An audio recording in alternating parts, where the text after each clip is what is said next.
안녕하세요. 저는 힘든 시간을 보내면서 혼자 견디기 버거워서 따뜻한 위로와 응원이 너무 절실해서 이렇게 용기를 냈습니다.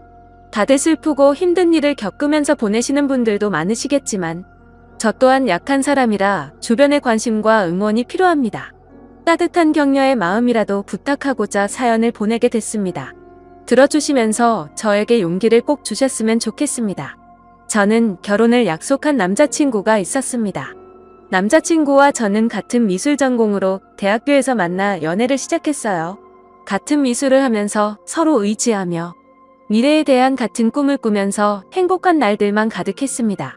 남자친구와 저는 동갑내기여서 대학교 친구들은 다 같이 서로 친한 친구였기 때문에 항상 같이 있는 날이 더 많았고 함께 보내는 시간은 점점 더 길어져 저희는 서로가 멀어진다는 걸 상상조차 할 수 없었습니다. 그렇게 저희는 같이 대학교를 무사히 졸업하고 미래의 결혼을 약속하며 졸업 후 동시에 동거를 했습니다. 주변에서는 왜 결혼을 안 하고 동거를 시작하냐는 말들이 있었지만 저희는 미래에 대한 서로의 꿈이 있었기 때문에 사회생활도 해야 하고 아직은 결혼하기 이르다 생각이 들었기 때문입니다. 어차피 결혼은 약속했고 저희가 더 성장하고 준비가 되었을 때 그때 결혼을 하기로 했습니다. 서로 굳은 믿음이 있었고 어차피 같은 한 집에서 동거를 하기에 저희는 서로 만족했습니다. 같은 미술 전공으로 졸업은 했지만 저희가 하는 일은 서로 각자 다른 길로 가고 있었습니다. 남자친구는 화가로 가는 길을 택했고 저는 미술학원에 들어가 아이들을 가르치는 일을 시작하게 됐습니다. 하는 일은 다르지만 서로에게 부족한 점은 함께 채워주며 힘이 됐고 든든한 버팀목이 되었습니다. 그렇게 지냈던 날들이 벌써 6년이란 시간이 훌쩍 지나갔고 저희는 둘 다 30살이 넘어 버렸습니다. 다행히 그동안 함께 살면서 서로 투닥거리는 웃고 큰 다툼 없이 잘 지냈습니다. 30이 넘자 주변에서는 또 이제는 결혼을 하지 않겠냐는 말들이 나오기 시작했어요. 저도 사실 이제는 슬슬 오늘 생각해야 한다고 느끼고 있었거든요. 저는 아이도 낳아야 하고 더 나이 먹기 전에 이젠 결혼식을 올려도 된다고 생각했어요. 그래서 퇴근 후 남자친구와 저녁을 먹으며 얘기를 꺼내봤습니다. 자기 우리 벌써 같이 산 지도 6년이나 지났다. 시간 엄청 빠르지. 그런데 남자친구는 그러네 벌써 그렇게 됐네. 시간 정말 빠르네 하더군요. 그래서 직접적으로 얘기를 꺼내야겠다 싶었죠. 우리 나이도 벌써 30도 넘었고 슬슬 결혼 준비도 해야 하지 않을까? 남자친구는 제 말을 듣고 시큰둥한 표정을 지으며 일단 밥이나 먹자고 말을 돌리는 듯한 느낌이었습니다. 오늘 그림이 잘 그려지지 않아 예민한 상태인 건지 컨디션이 별로 좋아 보이지 않았습니다. 사실 결혼 얘기를 꺼내면 서로 이것저것 대화가 나올 줄 알았는데 저녁을 먹고 나서도 더 이상 대화가 이어지지 않았습니다. 괜히 저만 들떴나 싶어서 기분만 가라앉았습니다. 그래도 남자친구의 컨디션이 좋은 날에 다시 천천히 얘기하면 되니까 크게 조급해하지 않았어요. 그날 이후 이상하게 남자친구는 평소와 달랐습니다. 밖에서 따로 친구들을 만나는 날은 늘어가고 원래는 저도 같이 만나는 친구들이었기 때문에 항상 같이 나가서 만났는데 요즘은 저랑 같이 안 가고 혼자서만 그 친구들을 만나고 들어오더라고요. 날이 갈수록 점점 남자친구의 행동들이 하나하나가 이상해지고 있었습니다. 저만 보면 항상 미소를 보내던 사람이 저랑 눈만 마주치면 인상을 찡그리고 제 눈을 피하듯이 고개를 싹 돌린다던가 말이죠. 그리고 술이 잔뜩 취해 집에 오는 날이 늘어나길래 무슨 일이 있는지 물어봐도 아무 일도 없다고만 하는데 저는 그런 남자친구가 너무 답답했어요.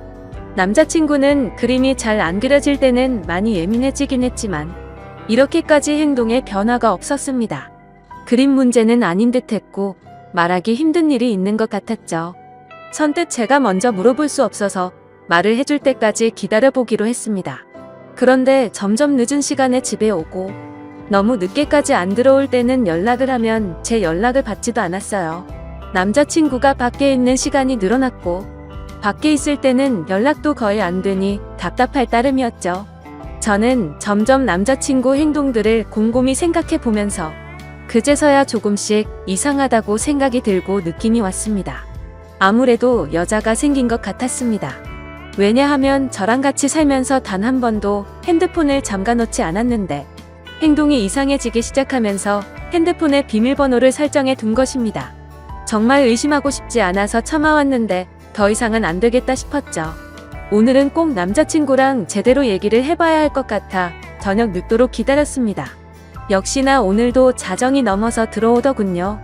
더 이상 미루면 안 되겠다 싶어 물어봤습니다. 요즘 왜 그러는데? 무슨 일이 있으면 말을 좀 해주던가 라고 했습니다. 그러자 너랑 사는 게 지겨워졌어. 네가 하는 잔소리도 듣기 싫고 나 혼자 있고 싶다. 그 말을 듣는 순간 머리를 망치로 맞는 기분이었습니다. 한숨을 내쉬는 남자친구의 말을 듣고 이 사람이 정말 내가 알던 내 남자친구가 맞나 너무 의아했습니다. 어떻게 저런 말을 아무렇지 않게 나한테 할 수가 있나 싶었죠. 평소에 저희가 싸운 것도 아니고 저희 사이에 아무 문제도 없다고 생각했는데 제 착각이었습니다. 그래서 저는 도대체 왜 갑자기 이렇게까지 변할 수가 있는지 제대로 이유라도 알고 싶었습니다. 저는 화가 나서 따지면서 물어봤어요. 내가 지겨워졌다고? 혹시 다른 여자 생겨서 그런 거야? 남자친구는 잠시 머뭇거리더니 내가 다른 여자 생겼으면 우리 헤어질 거야? 남자친구의 그 말에 저는 눈물이 났습니다. 왜 이렇게까지 저한테 잔인하게 말하는 건지 마음이 너무 아팠어요. 그러자 남자친구는 울고 있는 저를 보면서 또 인상을 찡그렸습니다. 그 모습을 보면서 저는 정말 남자친구가 나에 대한 마음이 변했다는 걸 확신했습니다. 저만 보면 눈이 자동으로 찡그려질 정도로 제가 그렇게 싫어진 걸까요? 왜 우리가 갑자기 이렇게 됐을까 생각해보니 제가 결혼 얘기를 꺼내고 나서 그렇게 된 것 같았어요. 저는 한 번 더 확인해보고 싶어서 물어봤죠. 혹시 결혼 얘기가 많이 부담됐었어? 부담되면 천천히 해도 되는 거잖아. 그러자 남자친구는 너랑 사는 게 이제 지겨워졌다고. 못 알아듣겠어? 다시 말해줘. 남자친구는 또 인상을 쓰면서 말했습니다. 다시 한번 남자친구의 진심을 듣게 되니 견딜 수가 없었어요. 그렇게 며칠이 지나고 한 집에 있는 것도 불편한지 남자친구는 외박을 하는 날도 생겼습니다. 집에 있을 때는 전화가 오면 제 눈치를 한번 보고 나서 자리를 옮겨 전화를 받더라고요. 요즘 남자친구가 만나는 친구들한테 연락해서 왜 저러는 건지 물어보고 싶었지만 친구들이 모를 수도 있는데 제가 괜한 말을 하는 것일 수도 있어서 쉽게 연락을 하지 못했습니다. 아무튼 날이 갈수록 혼자 감당하기가 너무 힘이 들었어요. 반복되는 하루하루가 저를 지치게 만들었고 더 이상 우리가 함께하지 못할 것을 느꼈기에 저는 남자친구의 말을 받아들이기로 했습니다. 함께 사는 집의 보증금은 반반 나누어서 했기 때문에 남자친구가 집이 정리되면 돈을 보내주기로 했습니다. 그렇게 우린 이별을 하고 말았습니다. 결혼을 약속하며 긴 시간을 함께 살았기 때문에 우리가 영원할 거라고 생각했는데 모두 저만의 착각이었던 거죠. 이렇게 쉽게 깨질 인연이었는지도 모르고 행복한 미래만 꿈꾸던 저는 마음이 모두 무너져 내렸습니다. 아무것도 손에 잡히지 않아 저는 하던 일도 그만두고 본가로 들어갔습니다. 그리고 얼마 후 보증금의 절반이 제 통장으로 들어왔고 집 정리가 다 끝난 거구나 생각을 했죠. 남자친구와의 긴 추억이 모두 끝나버린 기분이 들었습니다. 몇 날 며칠을 얼마나 울면서 지냈는지 모릅니다. 함께 6년이란 시간 동안 울고 웃으며 부부처럼 살았는데 한순간에 이렇게 끝날 거라고는 상상조차 하지 못했으니깐요. 그냥 혼인신고만 안 했지 이런 게 이혼이구나 싶었습니다. 남자친구는 아무래도 저랑 살면서 법적으로 결혼까지는 생각하지를 않았구나 생각이 들었죠. 그래도 남자친구의 마음을 이해는 갔습니다. 살면서 누구나 변할 수는 있다고 생각했으니깐요. 그렇게 제 스스로를 위로도 해보고 또 울고 그리워하고 한동안은 그렇게 아무것도 하지 못하면서 반복되는 날들을 보냈습니다. 부모님도 그런 저를 너무 걱정하시고 저도 더 이상 이렇게 지내면 안 될 것 같았죠. 그래서 마음을 다잡고 다른 사람들도 만나며 천천히 앞으로 나아가고 있었습니다. 그렇게 몇 개월이 지나고 시간이 참 빨리 흐르는 듯한 느낌이었습니다. 대학교 친구들은 저랑 남자친구 모두 같은 친구들이었기 때문에 그동안 연락을 못하고 지냈지만 저는 이제 신경 쓰지 않으려고 노력하며 다시 친구들에게 연락을 했습니다. 저희가 헤어진 것을 알기 때문에 아마 친구들도 서로의 친구다 보니 먼저 저에게 연락하기 힘들다는 것을 알기 때문에 기다려준 친구들에게 너무 미안하고 고마웠습니다. 역시 친구들은 예전처럼 저를 반갑게 맞이해 주었습니다. 그러다 한 친구가 헤어진 남자친구의 소식을 알고 있냐면서 요즘 작품 개인전을 열고 있다면서 잘 지내는 것 같다면서 얘기를 해주더라고요. 사실 많이 궁금해하며 지냈습니다. 그림은 계속 그리는지 나 말고 딴 여자를 만나서 결혼을 했는지 말이죠. 믿고 원망하면서도 항상 궁금했으니까요. 아무튼 그래서 개인전을 하고 있다는 말을 듣고 고민이 많았습니다. 어떤 그림을 그렸을지, 단순한 궁금증인지, 내가 아직 미련을 못 버리고 그를 그리워하는 건지 제 마음을 확인해보고 싶었습니다. 그래서 저는 친구와 함께 그의 개인전을 찾아갔습니다. 도착해서 들어가는 계단에 올라갔다 내려갔다 몇 번을 반복하고 숨을 들여 마셨다 내뱉었다를 몇 번을 반복했는지 모릅니다. 친구는 그런 저를 보고는 못 들어가겠으면 들어가지 말자고 했지만 저는 이왕 여기까지 온 거 그림이라도 보고 가자고 다시 한번 마음을 다잡고 용기를 내서 들어갔습니다. 유명한 화가가 아니기에 위층으로 올라가 보니 규모가 크지 않은 아담한 공간이었습니다. 저는 첫 번째 그림부터 순서대로 그림을 보기 시작했습니다. 첫 번째 그림을 보면서 저는 마음속에 무언가 설레는 듯한 느낌과 따뜻한 느낌을 받았습니다. 전 남자친구가 지금 새로 만나는 여자와 행복하게 잘 지내고 있다는 걸 표현한 듯한 추상적인 느낌이었고 저도 모르게 그림의 매력에 빠져서 보고 있었습니다. 친구가 옆에서 작품 설명 좀 읽어보라고 재촉을 해서 읽어보고서 저는 크게 놀랄 수밖에 없었습니다. 작품 설명에는 대학교를 다니고 있는 시점에 첫 연애를 하며 느꼈던 감정을 표현했다라는 추상화 설명인데 왜 이 작품에 저와 연애를 시작했을 때 마음을 표현한 건지, 지금 다른 여자 만나면서 어떻게 이런 작품을 그린 것도 모자라 이런 설명까지 해놨다는 것에 도저히 이해가 되지 않았습니다.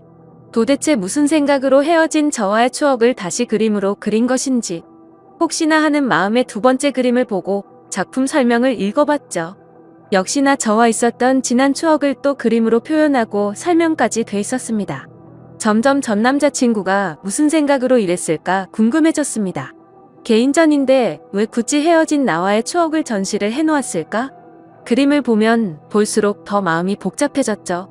그리고 또 다음 그림들을 보는데 뭔가 마음이 무거운 듯한 느낌의 그림이었습니다.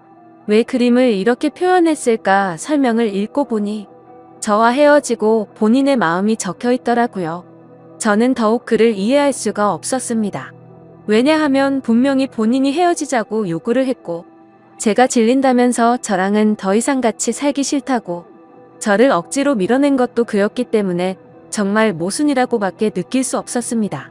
대체 그는 무슨 생각인 걸까? 왜 이런 그림을 그리고 왜 나와의 일을 표현했고 설명까지 내가 그림들을 봐주기를 원했던 건지, 이걸 보고 나보고 대체 무슨 생각을 하라는 건지 머릿속이 점점 복잡해져만 갔습니다. 계속 작품들을 보면서 마음이 아팠고 그러다 마지막 그림을 보는데 뭔가 잘못된 느낌이었습니다. 왜냐하면 그림이 아닌 새하얀 백지였기 때문입니다. 실수가 있었던 건지 아니면 의도적으로 백지를 걸어둔 건지 저는 설명을 읽어보고서 알 수 있었습니다. 말없이 눈물이 흐르다가 어느새 저는 점점 소리를 내서 울 수밖에 없었습니다. 설명을 읽어보니 그는 점점 시간이 흐르면서 시력을 잃어갔고 실명이 된 것이었습니다. 그는 실명이 되기 전에 저의 추억을 그림으로 남기기 위해서 시력을 잃어가면서도 밤새도록 그림을 그렸던 것이었죠. 저는 한없이 울면서 그를 당장 만나고 싶었습니다. 그래서 무작정 그에게 전화를 걸어봤지만 없는 번호라는 음성이 흘러나왔죠. 저는 지금 만나지 못하면 영영 그를 못 볼 것 같은 기분에 친구에게 그를 찾아달라고 지금 만나지 않으면 정말 미쳐버릴 것만 같다고 붙잡고 마구 울었습니다. 대학교 때부터 다 같은 친구였기 때문에 옆에 있는 친구는 연락이 되는 모든 친구들에게 그의 전화번호를 물어봤습니다. 그중 그와 연락이 되는 친구는 단 한 명이었습니다. 그래서 그 친구는 우리가 개인전에 와 있다는 얘기를 듣고서 잠시 머뭇거리다 번호를 어렵게 불러주기 시작했습니다. 저는 친구에게 내 얘기 하지 말고 나 대신 통화를 해서 만날 약속을 잡고 알려달라고 얘기했습니다. 그렇게 친구는 그와 약속 장소를 정하고 제가 그곳으로 갔습니다. 근데 장소는 그와 제가 살았던 그 집 근처 동네 카페였습니다. 왜 굳이 이쪽 동네에서 약속 장소를 정했는지 이상했습니다. 일단 그가 있는 카페로 들어갔고 구석자리에 많이 수척해진 그가 보이더군요. 천천히 걸어가서 그가 있는 구석 자리 앞으로 갔지만 그는 정말 저를 보지 못했고 저는 일부러 조금 더 기척을 내기 위해서 의자 소리가 나게끔 들어서 앉았습니다. 그러자 그는 제가 아닌 약속을 잡은 제 친구인 줄 알고 인사를 건네기 시작했어요. 그가 말을 하는데 저는 계속 눈물이 나와 마음이 너무 아팠습니다. 이제 내가 앞에 있어도 전혀 알아보지 못한다는 것이 너무 슬펐습니다. 저는 그에게 친구가 아닌 저라고 사실대로 밝혔고 그는 너무 놀라 갑자기 일어나서 나가려고 하는데 제가 붙잡아서 다시 의자에 앉혔습니다. 그는 생각지도 못했다는 듯 당황을 했고 저도 마음을 추스리고 천천히 말을 이어갔습니다. 저는 그의 개인전에 다녀온 것을 말했고 그는 참고 참다가 눈물이 한 방울 흘러내리더군요. 저는 아직 그의 마음을 알 수 없었기 때문에 제가 궁금했던 걸 단도직입적으로 물어봤습니다. 어쩌다 멀쩡했던 눈이 왜 갑자기 실명이 됐고 나 싫다고 다른 여자한테 가서 잘 만나고 있을 텐데 왜 헤어진 나와의 추억을 그림까지 그리고 개인전까지 열어서 그림을 전시했는지 이해할 수 없으니 설명해 달라고 말했습니다. 그는 잠시 주춤거리며 입을 떼기 시작했습니다. 그는 제가 궁금했던 것들을 하나씩 설명하는데 천천히 들으면 들을수록 가슴이 미워지며 그가 원망스러웠습니다. 그가 말한 것들은 사실은 저와 살면서 눈에 이물감이 들고 눈이 뿌옇게 보일 때가 있어 안과를 가게 됐는데 시력이 점점 나빠지고 있어서 정밀 검사를 해봤답니다. 검사 결과 눈이 점점 실명이 되고 있었다라고 말을 들었다고 하네요. 수술조차 할 수 없을 정도로 진행이 빠르게 되고 있던 시점에 제가 결혼 얘기를 꺼내었고 그때부터 그는 자기는 곧 실명이 될 텐데 저랑 결혼까지 하면 제가 그의 옆에서 얼마나 고생을 할지 뻔히 보여서 결혼 얘기에 그렇게 반응을 한 것이라고 말해주더군요.